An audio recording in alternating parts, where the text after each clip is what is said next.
Buenos días, Presidenta. Buenos días. Buenos días a todas y a todos. Nancy Flores, de la revista Contralínea.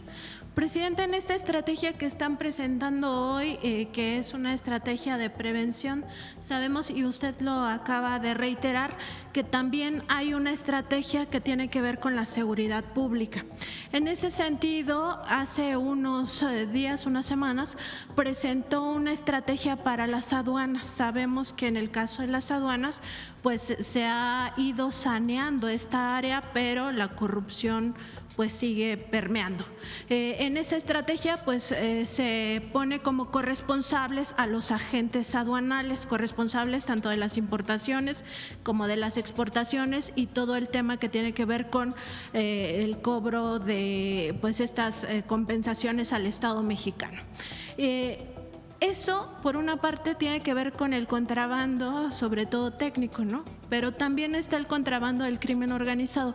Preguntarle ahí cómo se está avanzando o qué estrategia específicamente va a atacar la introducción de estos precursores, no solo del fentanilo, sino también en esta estadística, pues lo que veíamos es este aumento del consumo de metanfetaminas entre jóvenes, y eso pues también resulta alarmante. Entonces, ¿cómo se estaría planteando en este caso el combate desde las aduanas para que no entren estos precursores, no de forma legal, sino de forma ilegal? Se avanzó mucho con el anterior gobierno, con el gobierno del presidente López Obrador. Se creó la Agencia Nacional de Aduanas, que antes estaba solo en el SAT y ahora es una agencia nacional. Se compraron muchos equipos, que algunos de ellos apenas están llegando y se están instalando en distintas aduanas, que permitan la revisión pues de una manera automática y no necesariamente manual, porque finalmente en la revisión manual pues es al azar lo que puede revisarse. De hecho, Pepe, a lo mejor lo puedes explicar ahora, a partir del 1 de enero se hizo una modificación en el semáforo, famoso este semáforo que cuando se viene de fuera es verde o rojo para su revisión, que a lo mejor en los pasajeros no tiene muchas implicaciones, pero sí en el transporte que viene y que atraviesa las aduanas, sea por barco o sea terrestre, en las distintas aduanas. Entonces se crea la Agencia Nacional de Aduanas, se compran distintos equipos y ahora se está en un proceso de instalación de estos equipos y un centro de control que está en Querétaro, en donde hay una revisión permanente. Esa fue una de las acciones que se tomó.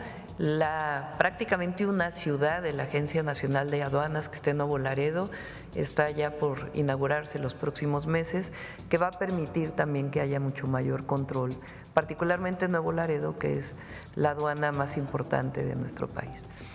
¿Qué más se hizo? Se cambiaron las famosas APIs, esta concesión que había de los puertos a privados, a particulares, para dársela a la Marina y constituir las ASIPONAS, de tal manera que las aduanas, particularmente en los puertos, son revisadas principalmente por la Secretaría de Marina.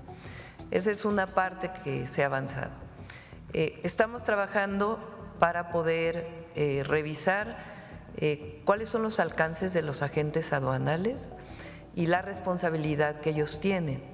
Esto es principalmente por cualquier acto ilegal o de corrupción que pueda presentarse, y esto nos va a permitir además aumentar las contribuciones, aumentar los ingresos que vienen de aduanas.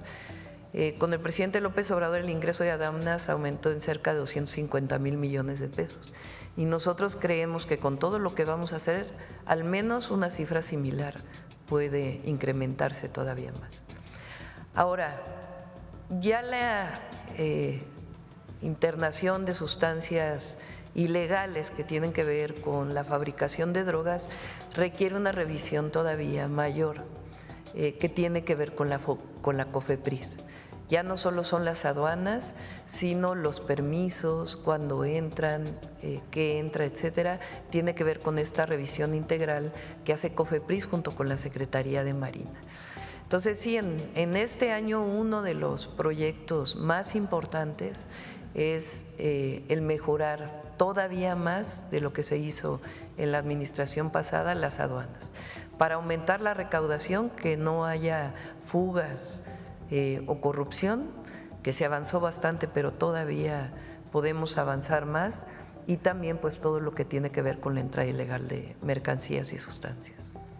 Y también en este tema del fentanilo, y regresando al trabajo que presentó el diario estadounidense New York Times, preguntarle su opinión, Presidenta, de que en ese periódico pues uno de los accionistas más importantes sea un mexicano. Se trata de Carlos Slim, quien tiene el 8% del capital accionario del New York Times.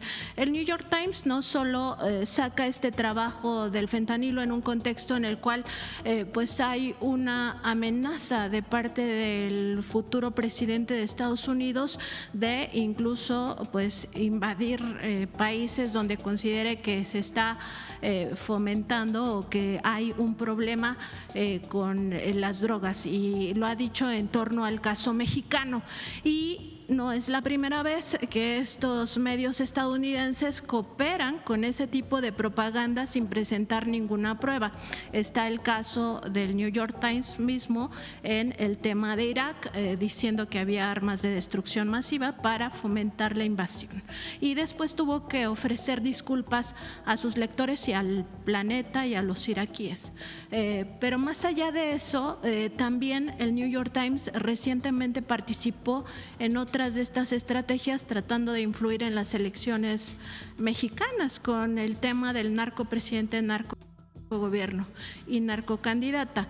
En ese sentido, Presidenta, preguntarle su opinión de que sea un mexicano quien de alguna forma está financiando eso también, más allá de que si es un negocio o no, porque el New York Times enfrenta problemas, lo sabemos desde hace mucho tiempo, y ya no es un negocio, en realidad es por la influencia política que tiene ese periódico a nivel internacional.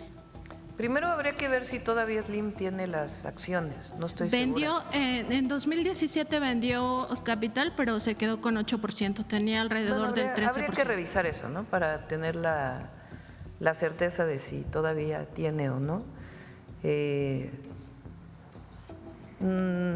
Hasta donde yo sabía, creo que ya no tenía acciones, pero hay que revisarlo para tener la certeza y poderlo informar. Más allá de ese tema, que no creo pues que se utilice en este sentido el New York Times por un empresario mexicano, el que nosotros denunciáramos que no es creíble el reportaje del New York Times tiene que ver con dos temas principales. Uno, con exigir siempre la veracidad de la información. Esa es una obligación de todo medio de comunicación, de todo reportero y también del gobierno.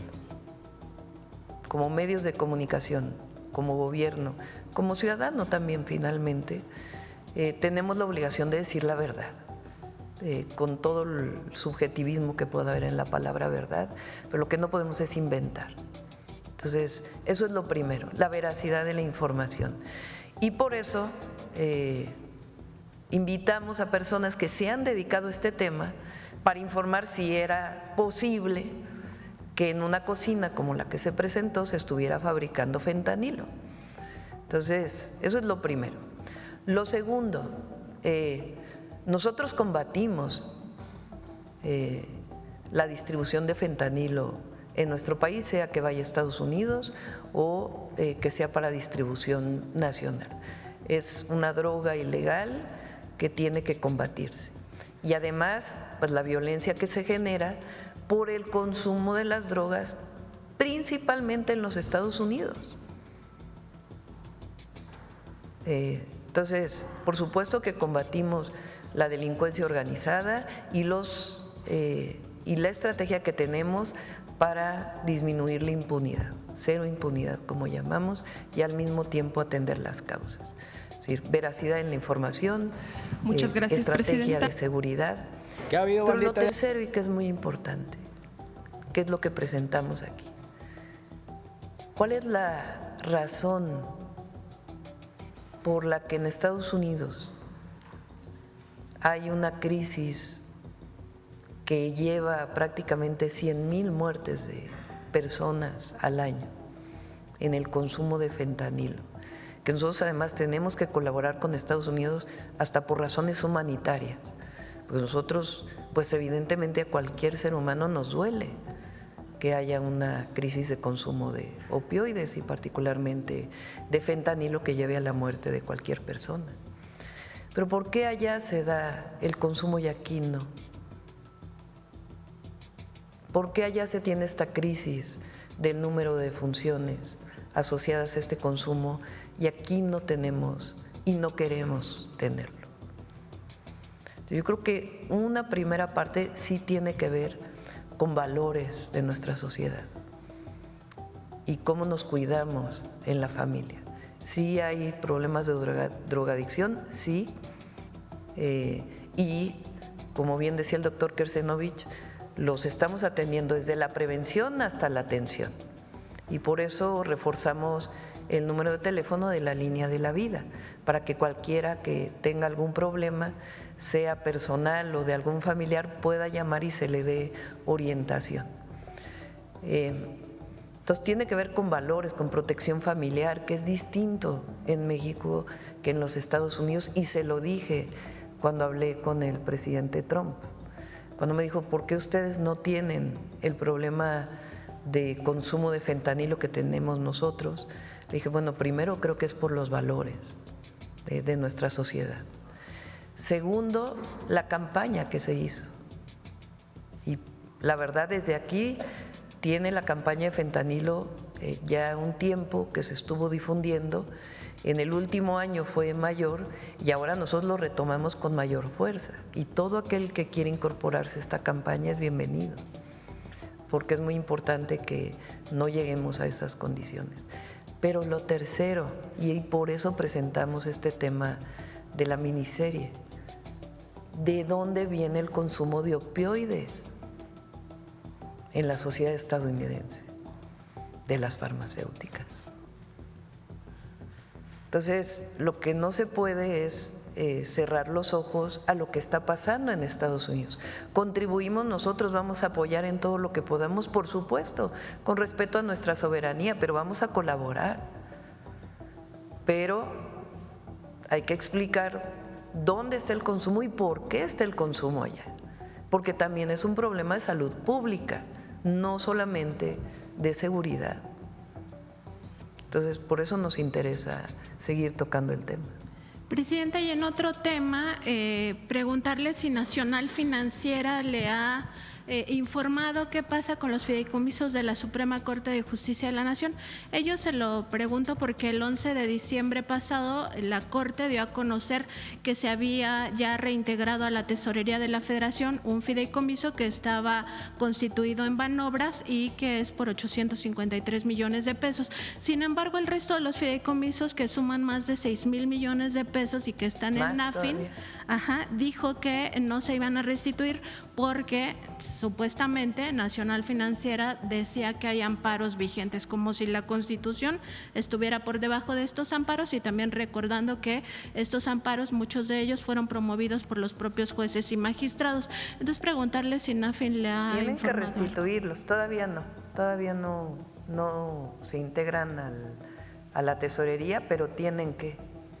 Eso dice la Constitución, y ellos pues son el Consejo de la Judicatura, particularmente las y los ministros, tienen que integrar lo que está en los fideicomisos a la tesorería. Entonces, ¿no sería un tema de NAFIN, sino del Poder Judicial? Sí, tienen que reintegrar. Y finalmente, muy rápido, Presidenta, ahora que tiene la reunión con cónsules y embajadores, preguntarle cómo va el tema de la austeridad. Usted había hecho una evaluación y había informado aquí mismo en la conferencia que se revisaría el tema de la austeridad en ese caso. Hay un estudio que publicamos en la revista Contralínea que indica que muchos de estos cónsules, bueno, no muchos, más de un centenar, y embajadores, pues ganan más que usted, alrededor de de 350,000 y algunos un poco más, y que no tiene que ver exactamente con el lugar donde radican, porque ese estudio revisa justamente la media salarial y están muy por encima, y además se les paga, por ejemplo, la renta de departamentos lujosos o de sus casas, y se les da incluso en algunos casos hasta pues las colegiaturas para sus hijos que van en escuelas privadas. Entonces, preguntarle si este tema ha ido avanzando, cómo va y si será materia de la reunión o se dejará para posterior. Muchas gracias. Sí, todas las secretarías tuvieron al menos una reducción del 5% en sus gastos de operación. Obviamente eso no involucra el IMSS, el ISSSTE, en lo que tiene que ver con hospitales, centros de salud, con todo lo operativo, sino con lo administrativo. Entonces todos contribuyeron con un 5%, incluida la Secretaría de Relaciones Exteriores. Y todo lo que estamos haciendo para apoyar a nuestros paisanos y paisanas, pues es parte de ese ahorro que se generó en la Secretaría de Relaciones Exteriores. Pero no está de más revisar adicionalmente. Acá de este lado. Muchas gracias, presidenta. Nancy Gómez, sin embargo, a menos de 15 días de que asuma el gobierno Donald Trump, ¿ha habido alguna actualización respecto a este establecimiento de un diálogo entre su equipo y el del presidente electo para tratar todos estos temas de sus políticas que podrían impactar al país? No hemos, recuerden que ellos tienen que aprobar a su equipo en el Senado de la República, en Estados Unidos. O sea, para que el secretario, el canciller, secretario de Relaciones Exteriores, pueda tener un contacto con el secretario de Estado de los Estados Unidos, pues tiene que ser aprobado por el Senado. Entonces, desde el principio nos dijeron en el equipo del presidente Trump que estarían, para poder hacer esta comunicación, estarían esperando a su aprobación. Entonces vamos a esperar. Y respecto a esta toma de protesta, ¿habrá alguna actualización sobre si usted acudirá o ya la recibió? Hasta ahora no hemos recibido invitación. Recibió invitación la Embajada Mexicana en los Estados Unidos como embajada, pero no sabemos si va a haber representantes de jefes de Estado o no. Ok, muchas gracias. En otro tema, presidenta, ayer anunció su renuncia el primer ministro de Canadá, Justin Trudeau, y todas las encuestas y analistas canadienses prevén que llegue al poder este líder de la derecha, Pierre Poilievre, quien ha pedido sacar a México del TEMEC, ahorita que también se estaba hablando del tratado del tratado entre América del Norte. ¿Es un escenario que usted tenía considerado, sobre todo ante la revisión en los próximos años de este tratado? No creo que vaya a ocurrir. La llegada de esta persona. No creo que vaya a ocurrir algo con el tratado.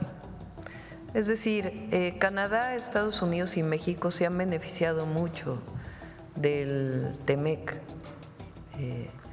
Entonces, Estados Unidos se beneficia de lo que se produce en México y va a los Estados Unidos.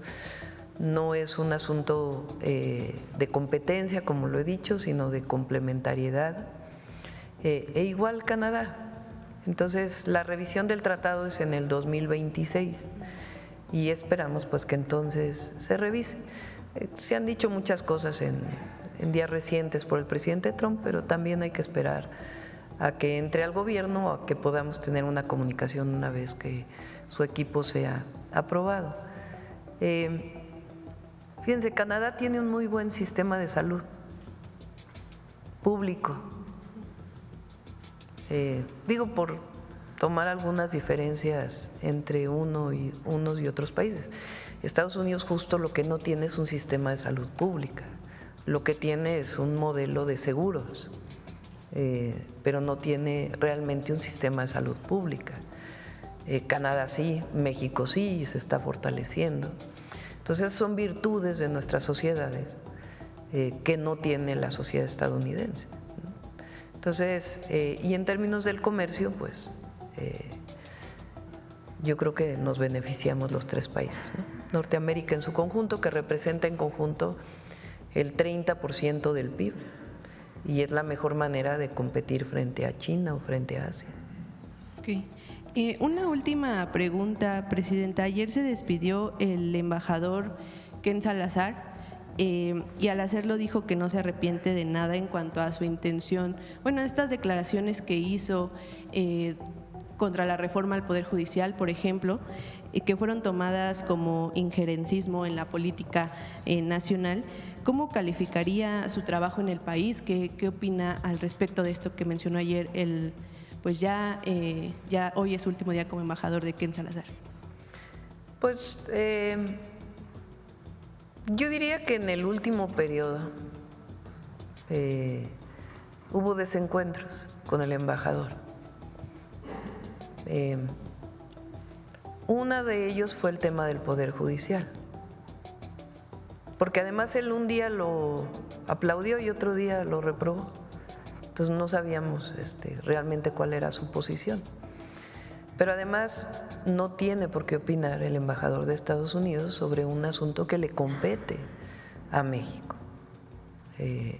Por supuesto, en la relación bilateral, en la relación que tiene que ver con el tratado comercial, que la relación bilateral pues es de muchísimos temas, de migración, de seguridad, pero también cultural, amistosa, en fin, de los mexicanos y mexicanas que viven allá, de las y los estadounidenses. Cerca de 1 millón de estadounidenses viven en México. Entonces, pues hay muchísimos temas, pero a él no le correspondía estar opinando sobre el tema de la reforma al Poder Judicial, como no lo hicieron otros embajadores. En su momento incluso Canadá lo hizo y después ya no.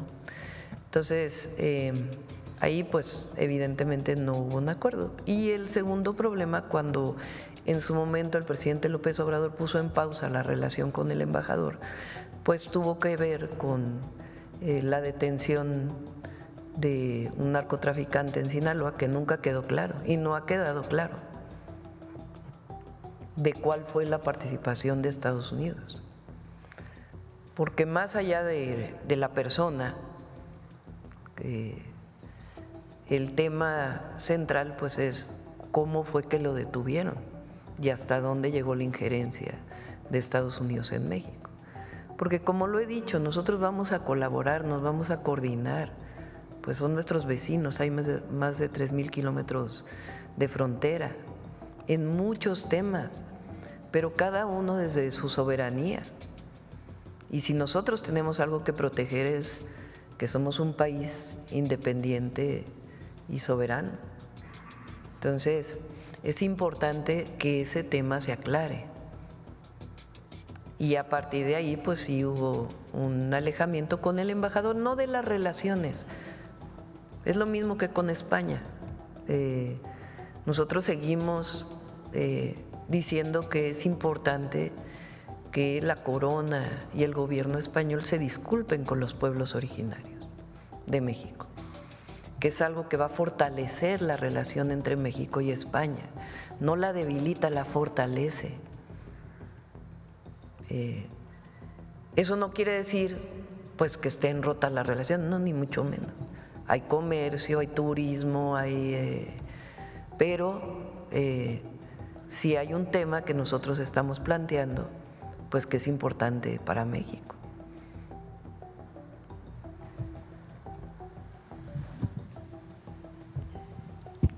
Gracias, Presidenta. Esteban Durán, Vanguardia, Veracruz.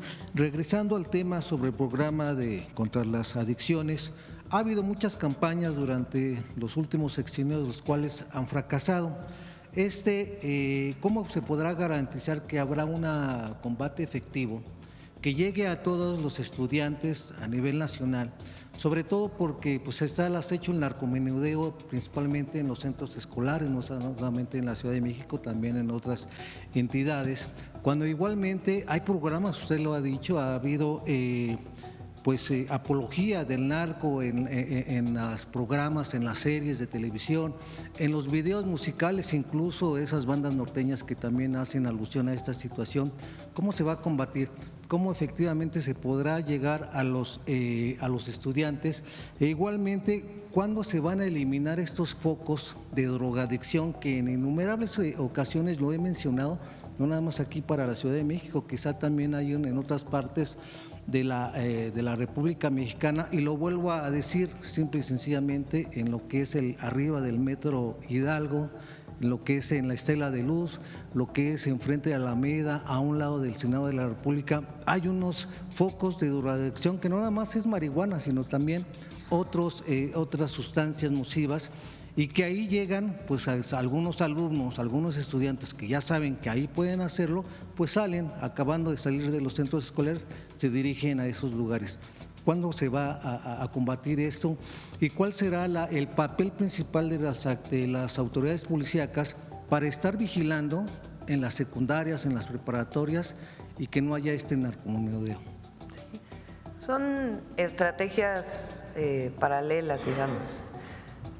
A nivel estatal, principalmente, que es donde se combate el narcomenudeo, pues tiene que haber sus estrategias y de vigilancia en las escuelas. Esta campaña tiene el objetivo de evitar el consumo, porque es al final la decisión de una persona consumir o no drogas, de acuerdo evidentemente al ambiente en donde se ha desarrollado. Entonces a nosotros nos corresponde sí combatir lo que tiene que ver con lo ilegal, pero también informar y educar. Primero nos van a ayudar a medir los impactos de la campaña, y segundo, va a las escuelas. O sea, la idea es que los maestros, padres y madres de familia tengan información, sepan cuál es la conducta que cambia con un hijo o una hija, y si se está acercando o no a las drogas o pudo haber probado alguna droga, que haya comunicación en la familia, y sobre todo a los jóvenes, que particularmente el fentanilo, pero en general las drogas, todas las drogas, pero en particular las sintéticas, tienen poderes adictivos muy fuertes. Entonces, una vez que se prueba es muy difícil dejarlas.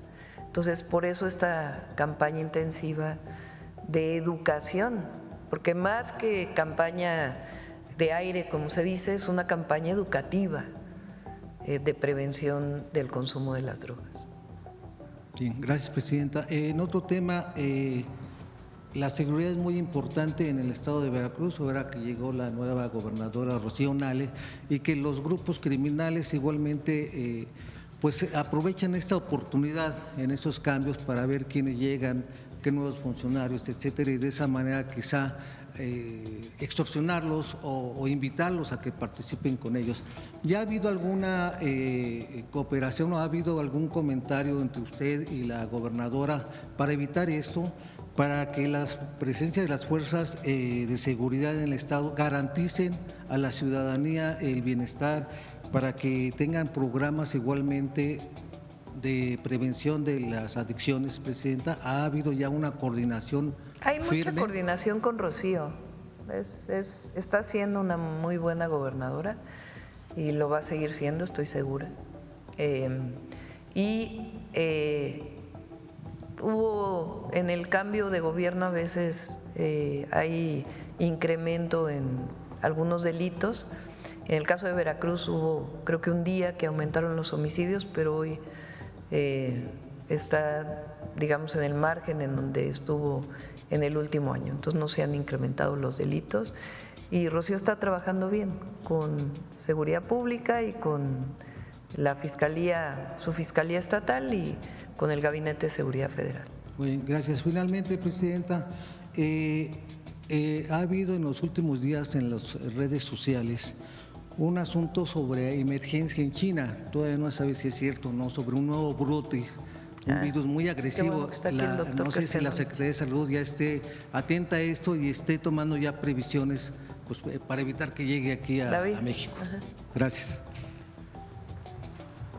Ese virus que está circulando actualmente en China empezó desde junio del año pasado Es un virus que produce un cuadro gripal que no se acompaña de una gran mortalidad, a diferencia de lo que sucedía con COVID. Es una gripe y lo que ha sucedido es que ha empezado a saturar el sistema de salud ahí en relación a cuadros gripales. Entonces ese es un primer aspecto que es muy importante, es distinto a cómo se comportó el COVID.